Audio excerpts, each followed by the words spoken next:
He conocido en estos días al famoso conde de Saint-Germain. Es un caballero muy serio, de mediana estatura, pero de apariencia robusta y vestido con refinada sencillez. No parece tener más de 50 años. En los primeros días de la travesía no se acercaba y no hablaba con nadie. Una noche, que me hallaba solo en cubierta y miraba las luces de Mazagua, apareció junto a mí de improviso y me saludó. Cuando me hubo dicho su nombre creí que se trataba de un descendiente de aquel conde de Saint-Germain que llenó con sus misterios y con la leyenda de su longevidad todo el 700.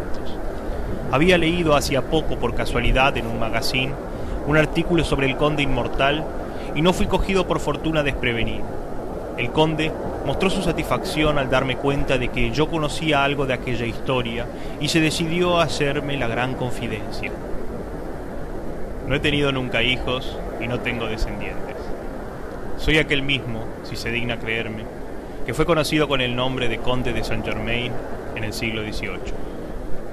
Habrá leído que algunos biógrafos me hacen morir en 1784 en el castillo de Eckendorf, en el ducado de Schleswig, pero existen documentos que prueban que fui recibido en 1786 por el embajador de Rusia. La condesa de Mar me encontró en 1789 en París, en la iglesia de los Recoletos. En 1821 tuve una larga conversación con el conde Chalons en la plaza de San Marcos, en Venecia. Un inglés, Van Damme, me conoció allá por 1847. En el 69 comenzó mi relación con Monsieur Annie Besant. La señora Oakley intentó en vano buscarme en el 1900, pero conociendo el carácter de esa buena señora, conseguí evitarla. Encontré algunos años después al señor Leadbeater, que hizo de mí una descripción un poco fantástica, pero en el fondo bastante fiel. He querido volver a ver, después de unos 60 años de ausencia, la vieja Europa. Ahora regreso a la India, donde se hallan mis mejores amigos. En la Europa de hoy, desangrada por la guerra y alocada en pos de máquinas, no hay nada que hacer. Pero si las noticias que yo tengo son exactas, usted era más que un centenario en 1784, época de su presunta muerte. El conde sonrió dulcemente. Los hombres, respondió, son demasiado desmemoriados o demasiado niños para orientarse en la cronología. Un centenario para ellos es un prodigio, un portento. En la antigüedad, e incluso en la Edad Media, se recordaba todavía algunas verdades elementales que la orgullosa ignorancia científica ha hecho olvidar. Una de estas verdades es que no todos los hombres son mortales.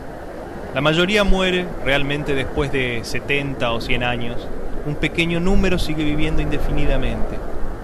Los hombres se dividen, desde este punto de vista, en dos clases: la inmensa plebe de los extinguidos y la reducidísima aristocracia de los desaparecidos.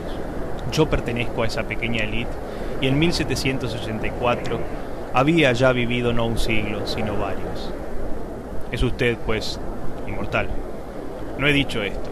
Es necesario distinguir entre inmortalidad e inmortalidad. Las religiones saben desde hace miles de años que los hombres no son inmortales. Es decir, que comienzan una segunda vida después de la muerte. A un pequeño número de estos está reservada una vida terrestre tan sumamente larga que el vulgo de los efímeros le parece inmortal. Pero así como hemos nacido en un momento dado del tiempo, es bastante probable que deberemos también nosotros, más pronto o más tarde, morir. La única diferencia es esta, que nuestra existencia media, en vez de medirse por lustros, se mide por siglos. Morir a 70 años o morir a 700 no es una diferencia tan milagrosa para quien reflexiona sobre la realidad del tiempo. Ha hecho usted alusión a una aristocracia de inmortales. ¿No es verdad, pues, el único que goza de este privilegio? Si vuestros semejantes conociesen mejor la historia, no se extrañarían de ciertas afirmaciones. En todos los países del mundo, antiquísimos y modernos, vive la firme creencia de que algunos hombres no han muerto, sino de que han sido arrebatados, esto es, desaparecen sin que se pueda encontrar su cuerpo. Estos siguen viviendo escondidos y de incógnito, o tal vez se han adormecido y pueden despertarse y volver de un momento a otro. Vaya a Alemania y le enseñarán el Unterberg cerca de Salisburgo, donde espera desde hace varios siglos en apariencia adormecido Carlomagno. El Kyffhäuser, donde se ha escondido esperando Federico Barbarroja, y el Sudenberg, que hospeda todavía a Enrique el asesino. En India dirán que Nana Sahib el jefe de la sublevación de 1857, desaparecido sin dejar rastro en Nepal, vive todavía escondido en el Himalaya. Los antiguos hebreos sabían que al patriarca Enoch le fue evitada la muerte y los babilonios creían la misma cosa de Asisadra. Se ha esperado durante siglos que Alejandro Magno reapareciese en Asia como Amílcar, desaparecido en la batalla de Panormo, fue esperado por los cartagineses. Nerón desapareció sin someterse a la muerte, y todos saben que los británicos no creyeron nunca en la muerte del rey Arturo, ni los godos en la de Teodorico, ni los daneses en la del Holder-Danske, ni los portugueses en las del rey Sebastián, ni los suecos en la del rey Carlos XII, ni los serbios en la de Skraljevic Marko. Todos estos monarcas se hallan adormecidos y escondidos, pero deben volver. Aún hoy los mongoles esperan el regreso de Gengis Khan.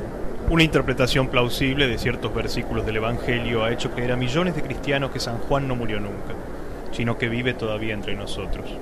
En 1793 el famoso Lavater estaba seguro de haberlo encontrado en Copenhague. Pero bastaría el ejemplo clásico del judío errante, que bajo el nombre de Ajaverus o de Butadeo ha sido reconocido en diversos países y en diversos siglos y que cuenta actualmente con más de 1900 años. Todas estas tradiciones, independientes las unas de las otras, prueban que el género humano tiene la seguridad o al menos el presentimiento de que hay hombres que sobrepasan en gran medida el curso ordinario de la vida. Y yo, que soy uno de estos, puedo afirmar con autoridad que esa creencia responde a la verdad. Si todos los hombres disfrutasen de esta longevidad fabulosa, la vida se haría imposible. Pero es necesario que alguno, de cuando en cuando, permanezca. Somos, en cierto modo, los notarios estables de lo transitorio. ¿Soy indiscreto si le pregunto cuáles son sus impresiones de inmortal? No se imagine que nuestra suerte sea digna de envidia. Nada de eso. En mi leyenda se dice que conocí a Pilatos, que asistí a la crucifixión. Es una grosera mentira. No he alardeado nunca de cosas que no son verdad. Sin embargo, hace pocos meses cumplí los 500 años de edad. Nací por lo tanto a principios del 400 y llegué a tiempo para conocer bastante a Cristóbal Colón. Pero no puedo ahora contarle mi vida. El único siglo en el que frecuenté más a los hombres fue, como usted sabe, el 700. Y puedo lamentarlo. Pero ordinariamente vivo en la soledad y no me gusta hablar de mí. He experimentado en estos 5 siglos muchas satisfacciones y a mi curiosidad en modo especial. No le ha faltado alimento. He visto al mundo cambiar de cara, he podido ver en el curso de una sola vida a Lutero, a Napoleón, a Luis XIV, a Bismarck, a Leonardo, a Beethoven, a Miguel Ángel y a Goethe.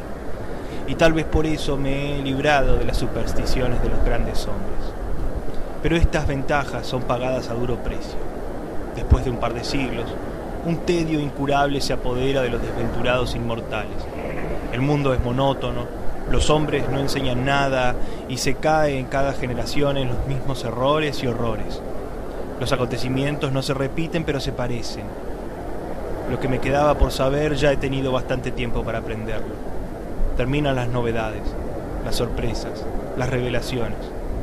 Se lo puedo confesar a usted ahora que únicamente nos escucha el Mar Rojo. Mi inmortalidad me causa aburrimiento. La tierra ya no tiene secretos para mí. Y yo ya no tengo confianza en mis semejantes. Y repito con gusto las palabras de Hamlet que oí por primera vez en Londres, allá por el 1594. El hombre no me causa ningún placer, no. Y la mujer mucho menos. El conde de Saint-Germain me pareció agotado, como si se fuese volviendo viejo por momentos. Permaneció en silencio más de un cuarto de hora contemplando el mar tenebroso, el cielo estrellado. Dispénseme, dijo finalmente, si mis discursos le han aburrido. Los viejos cuando comienzan a hablar son insoportables. Hasta Bombay, el conde de Saint-Germain no volvió a dirigirme la palabra, a pesar de que intenté en varias oportunidades entablar conversación. En el momento de desembarcar, me saludó cortésmente y le vi alejarse con 3 viejos hindúes que se hallaban en el muelle esperándole.